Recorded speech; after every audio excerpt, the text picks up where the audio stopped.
ఆగో ఎవరు కడుతున్నావు? Police station కి మీ మీద రిపోర్ట్ ఇవ్వడానికి. పోలీస్ స్టేషన్ కా? పద, మేము వస్తాం పద. నీ గురించి మేము ఇస్తాం రిపోర్ట్. నా గురించా? ఏమని? ఏమనంటాయా? ఎంత అమాయకంగా అడుగుతున్నాడు.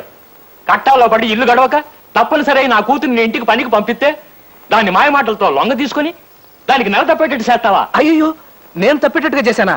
ఏమండి, నేను అలాంటివాడిని కాదండి.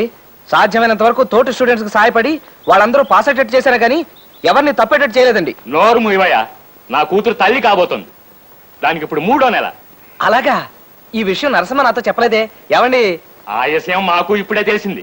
నీకు ఆ కబురు శబ్దమనే వస్తున్నాం. ఎంతైనా ఆ బిడ్డకి తండ్రివి కదా. నేను?